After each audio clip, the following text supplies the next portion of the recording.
Welcome to G Fun Facts Online. Today, we are abandoning the macroscopic world to enter a battlefield that has existed for billions of years, invisible to the naked eye, but critical to the survival of every ecosystem on Earth. We are talking about the microbial arms race. For the last century, human medicine has relied on a strategy of shock and awe. We developed antibiotics, chemical weapons designed to nuke bacteria, killing them outright or arresting their growth. It worked, for a while, but biology adapts. This kill-all approach drove an evolutionary pressure that created multi-drug-resistant superbugs, pathogens that can shrug off our most potent chemical weaponry. We are facing a post-antibiotic era. But what if we have been fighting the wrong war? What if, instead of trying to kill the enemy, we simply silenced them? This is the science of quorum quenching, a revolutionary strategy that targets the communication systems of bacteria, blinding them to their own numbers and preventing them from launching coordinated attacks. Today, we are doing a deep dive into the mechanics of bacterial language, the fortress of biofilms, and how jamming these signals could save millions of lives and billions of dollars. To understand how to silence bacteria, we first have to accept a paradigm shift. For decades, we viewed bacteria as solitary, asocial organisms floating alone in the void. We now know this is false. Bacteria are highly social political creatures that exhibit group behaviors through a phenomenon called quorum sensing. Think of it as a census. Bacteria continuously manufacture and secrete specific chemical signal molecules known as autoinducers. When a bacterial population is low, these molecules diffuse away into the environment. The concentration remains low, and the bacteria act as individuals, flying under the radar of the host immune system. But as the population grows, the concentration of these chemical words rises. Once a specific threshold, the quorum, is reached, these molecules bind to receptor proteins on or inside the bacteria. This triggers a synchronized, population-wide alteration in gene expression. It is a biological switch. Suddenly, they stop acting as individuals and start acting as a multicellular organism. They simultaneously switch on genes for virulence factors, releasing toxins and proteases, and, crucially, they begin building a fortress. The language they use to do this varies. If we look at gram-negative bacteria, like the notorious pathogen Pseudomonas aeruginosa, they largely use a system based on N-acyl homoserine lactones, or AHLs. The specificity of this language is incredible. The length and chemical modification of the molecule's fatty acid chain acts like a specific radio frequency, ensuring that Pseudomonas talks only to Pseudomonas. The mechanism is elegant. An enzyme called LuxI synthesizes the signal. When the signal is strong enough, it binds to a receptor called LuxR, which then latches onto the bacterial DNA to activate the genes for war. Gram-positive bacteria, like Staphylococcus aureus, use a different dialect based on small, modified oligopeptides. And then there is AUTOINDUCER2, a furanosyl borate D ester produced by both types, which acts as the Esperanto of the bacterial world, allowing different species to trade information. Understanding these dialects is the prerequisite to jamming them. The most devastating consequence of this communication is the biofilm. When the quorum is reached, bacteria attach to a surface and secrete a sticky matrix of extracellular polymeric substances, a mix of DNA, proteins, and sugars. A biofilm is not just a clump of cells, it is a sophisticated city. Inside this slime matrix, bacteria are up to 1,000 times more resistant to antibiotics than their free-floating counterparts. The matrix acts as a physical shield, preventing drugs from penetrating. Even worse, deep inside the biofilm, nutrient scarcity forces bacteria into a dormant state. These persister cells become metabolically inactive. Since most antibiotics target active processes like cell wall synthesis or replication, these dormant cells are effectively immune. They wait out the storm, and when the antibiotic treatment stops, they wake up and repopulate. This is why chronic infections in cystic fibrosis lungs or on knee implants are so difficult to treat. Quorum quenching aims to stop this fortress from ever being built by cutting the communication lines before the order to construct is given. So, how do we silence the swarm? There are three main tactical approaches to quorum quenching. The first and most promising is enzymatic degradation, literally sending in chemical scissors to cut the wire. Nature evolved this strategy long before we discovered it. Certain soil bacteria produce enzymes like lactinases, which hydrolyze the ring structure of the AHL signal molecule, rendering it biologically inactive.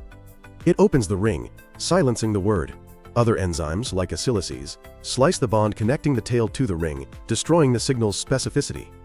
By introducing these enzymes, we can scrub the environment of signals. The bacteria are still there, reproducing and living, but they are chemically deaf. They never realize they have the numbers to attack, remaining in their harmless planktonic state where the immune system can easily pick them off.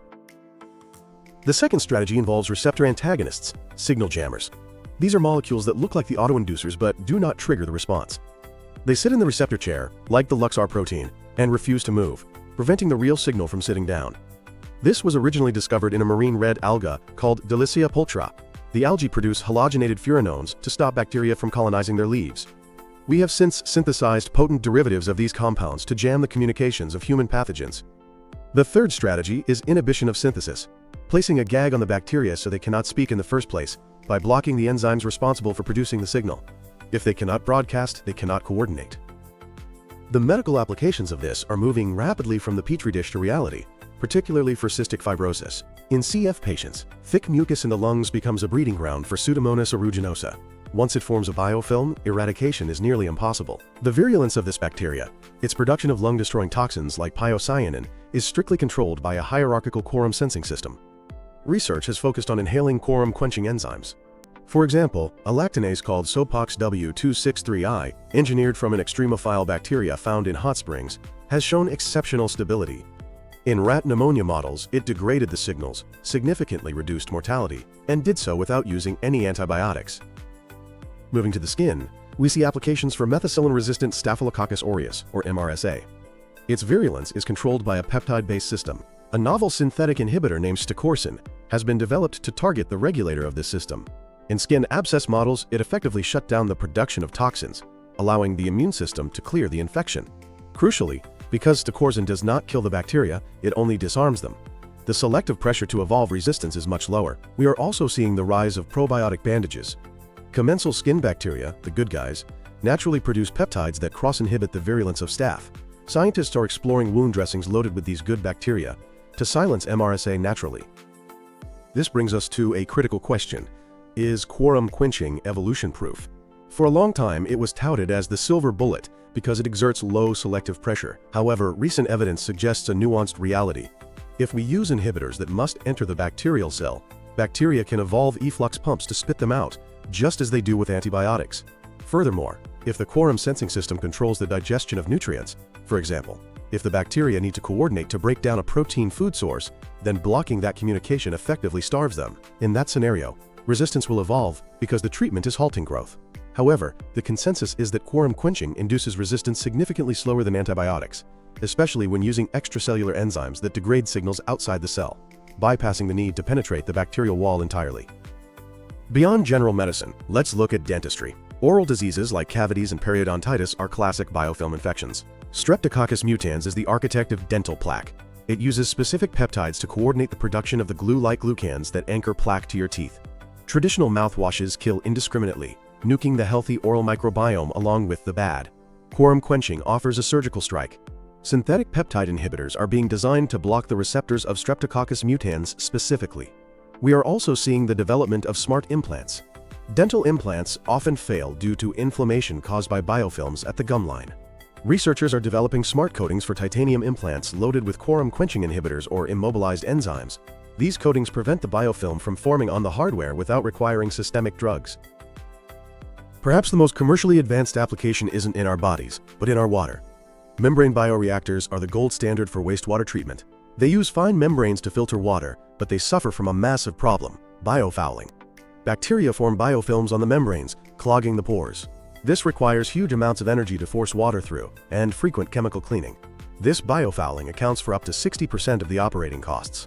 The solution has been the development of quorum quenching beads. It is too expensive to just dump enzymes into a sewage tank. Instead, scientists encapsulate the enzymes or quorum quenching bacteria into porous polymer beads. These beads are physically retained in the reactor. As water flows past them, the signal molecules diffuse into the beads and are destroyed. The water flows out clean, but the command to form a slime layer never reaches the membrane surface. This technology has already moved to pilot-scale plants, demonstrating massive energy savings. Finally, we must look at how this protects our food supply. The global shrimp industry has been periodically devastated by early mortality syndrome, caused by a virulent strain of Vibrio parahemolyticus. Antibiotics are often banned in aquaculture, leaving farmers helpless. The solution is probiotic quorum quenching. Farmers are turning to bacillus species that naturally produce powerful lactinases. When added to shrimp ponds, these bacteria degrade the Vibrio signals. The pathogen remains present in the shrimp gut, but it is blinded. It does not produce the toxins that cause the syndrome, and survival rates skyrocket. Similarly, in agriculture, crops like potatoes are plagued by soft rot caused by bacteria that wait until they reach high density to release enzymes that turn the vegetable into mush. Genetic engineers have created transgenic plants that express lactinase genes, essentially scrubbing the soil around their roots of signals. These plants effectively stop soft rot without harming beneficial soil bacteria, proving that quorum quenching can be a highly specific biopesticide. The future of this field is vast, but challenges remain. Delivery is the biggest hurdle. Getting enzymes deep into a cystic fibrosis lung or a chronic wound without them being degraded by the body's own defenses is difficult.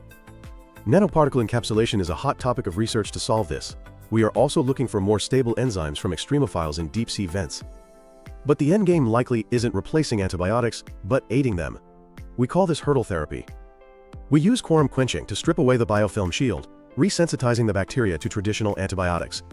We are witnessing a shift in our relationship with the microbial world. For too long, we have treated bacteria as enemies to be annihilated. Quorum quenching teaches us that they are complex, communicative societies. By learning their language and interrupting it, we can negotiate a truce, disarming pathogens without destroying the delicate microbial ecosystems that sustain life.